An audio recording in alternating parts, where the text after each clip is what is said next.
La question du café, on va me dire, n'a pas grand-chose à voir avec l'islam, mais si quand même d'une certaine façon. Pendant des siècles, les ulama, les savants se sont demandé si le café, la caféine était licite ou illicite, dans la mesure où c'était quand même quelque chose de nouveau dans certains califats, dans certains sultanats, et sa consommation, disons parfois assez excessive, a inquiété les autorités religieuses à un moment donné. Est-ce que c'est une drogue? Est-ce que c'est dangereux pour la santé? Est-ce que c'est toxique, nocif, comme le cannabis, le chanvre, etc.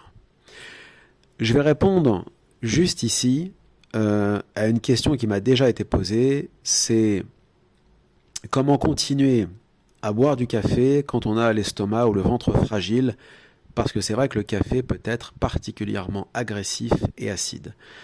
D'abord, une chose qui me paraît importante, c'est de rappeler que ce n'est pas forcément que le café, les grains de café qui sont acides, mais aussi et surtout la caféine, cette molécule.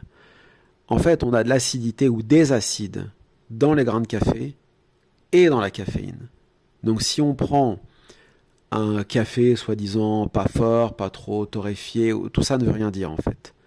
De façon générale, on considère même qu'un café qui est peu torréfié, où les grains sont quasiment verts, est plus acide qu'un café qui est beaucoup plus torréfié. Bon, sachant que la plupart des cafés qui sont vendus sur le marché, en dehors des torréfacteurs, là où on achète des cafés plutôt intéressants, sont des cafés qui sont quand même très torréfiés, voire cramés.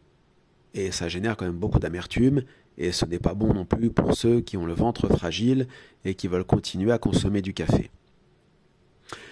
Le mieux déjà pour commencer, c'est... Alors je sais que c'est un coût, mais après, si ça veut dire réduire sa consommation au café, eh bien pourquoi pas, c'est d'aller acheter son café chez un torréfacteur.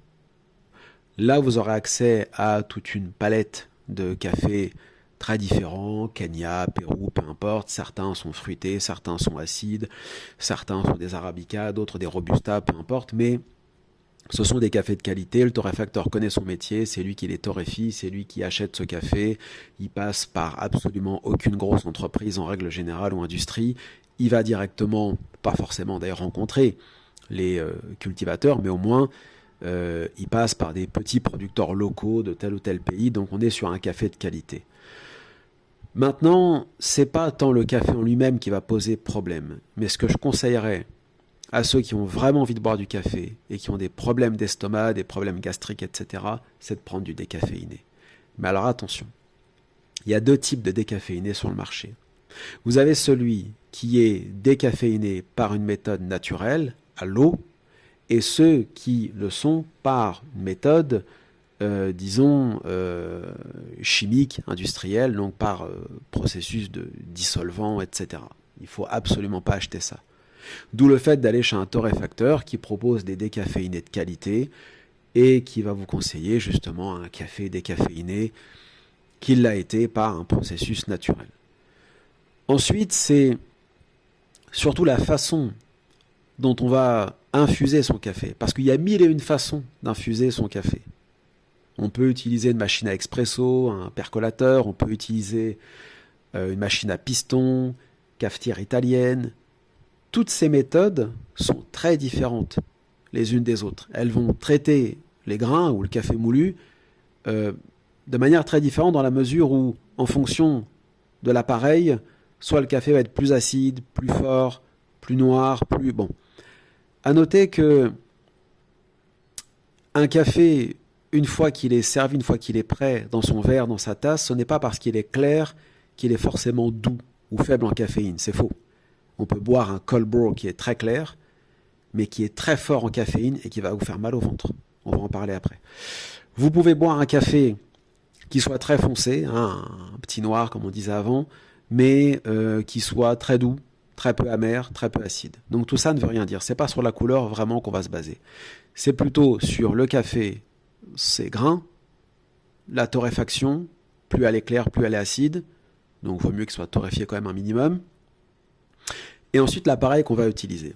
D'entrée de jeu, je déconseille fortement à ceux qui ont des problèmes d'estomac et ainsi de suite d'aller vers la cafetière italienne. Il s'agit quand même d'une cafetière qu'on colle sur une plaque qu'on pose sur une plaque, qu'on fout sur laquelle on fout sur le feu, en quelque sorte. Et là, le café va quand même, le café qui en résulte va être quand même très fort, puisque l'intensité des flammes, après même en induction, c'est pareil, va quand même générer, on va dire, un café assez amer, assez fort, presque bouilli en quelque sorte. Un café bouilli, c'est un café qui est fichu, clairement. Donc il faut éviter la cafetière italienne, même si elle plaît beaucoup, parce que c'est une méthode traditionnelle, ancestrale, etc., mais il faut éviter. Le mieux, ça va être, non pas, d'ailleurs, je le cite, la machine à expresso, parce que, pour bien qu'on se comprenne, plus un café est court en extraction, en infusion, et plus l'infusion est chaude ou bouillante, plus le café sera acide. C'est l'infusion lente qui va neutraliser en quelque sorte l'acidité du café, pas forcément de la caféine, mais au moins l'acidité des grains.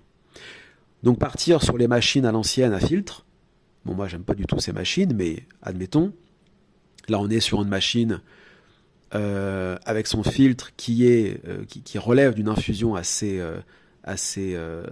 lente, on va dire, et pas forcément longue, mais qui va tout de même être plus intéressante pour ceux qui cherchent à éviter l'acidité du café, bon, sachant que le but c'est de partir sur un décaféiné, mais même dans le décaféiné, il reste quand même de l'acidité, des acides présentes dans le café, dans les grains. Bon.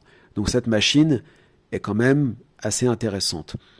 Le mieux, ça va être la machine à piston, ou alors le Chemex, c'est-à-dire l'espèce de récipient en verre à l'ancienne, on met son filtre, on verse son eau chaude sur le café moulu, et ce qui en résulte est un café relativement peu amer, peu acide, mais le mieux ça reste la machine à piston. Pourquoi ? Parce que on verse son eau chaude dessus, sur une mouture assez grossière, donc il faut bien préciser à son torréfacteur, je vais utiliser une machine, une cafetière à piston, et plus la mouture est grossière quand on fait du café, moins le café va être acide et il va être moins amer. Plus la mouture est fine, plus le café va être amer. Et nous, on cherche à éviter caféine, amertume et acidité. Je termine sur le cold brew. Pourquoi ? Sur Internet, il est dit partout que le cold brew est peu acide, voire il n'y a absolument aucune acidité parce qu'on est sur une infusion ou une extraction à froid. C'est vrai par rapport au café, c'est-à-dire les grains, les acides présents dans les grains, ce n'est pas vrai par rapport à la caféine. Pourquoi ? Parce que le cold brew, c'est une infusion à froid d'une certaine quantité de café qu'on place dans un récipient avec de l'eau froide, on met au frigo, au réfrigérateur pendant 12 à 24 heures, mais ce qui en résulte, si on est sur un café avec de la caféine, avec un déca après tout, c'est autre chose, ce qui en résulte est un café qui va être extrêmement fort en caféine. Il va être peu acide, mais va être très riche en caféine. Donc si vous n'êtes pas amateur de caféine, si vous ne voulez pas de caféine, il faut éviter de boire du cold brew, ou alors il faut le faire avec un décaféiné, admettons. Quand on se sert, d'abord on ne le boit pas pur, le cold brew, contrairement à ce que certaines personnes peuvent penser, on le dilue, c'est-à-dire on sert un fond de ce concentré, parce que c'est un concentré de café, en fait le cold brew c'est presque une forme de liqueur de café mais sans alcool, et on verse par-dessus de l'eau, des glaçons, du lait, peu importe, on le dilue. C'est comme du sirop, on ne boit pas un sirop de grenadine pur, sauf si on est taré. Mais même si il y a peu d'acidité dans cette infusion à froid, parce que plus l'infusion est froide, parce que c'est le chaud qui agresse en quelque sorte les grains et qui en font ressortir de l'acidité. Donc plus l'infusion est froide, moins elle sera acide et donc plus c'est intéressant pour les personnes qui cherchent à éviter l'acidité, l'amertume. Mais comme on a infusé pendant 12 à 24 heures ce café, qu'il soit déca ou pas d'ailleurs, ça génère beaucoup d'amertume, et si c'est un café classique, ça génère beaucoup de caféine en fait, énormément. Et la caféine, on a dit au début de la vidéo, qu'elle-même contenait de l'acidité. Donc, ce n'est pas une bonne méthode. Donc la meilleure méthode reste de prendre un café décaféiné par méthode naturelle et d'utiliser, à mon sens, la cafetière à piston qui reste la plus sûre, la plus soft. Et si on considère que son café est encore trop amer, eh bien on rajoute un peu d'eau dedans.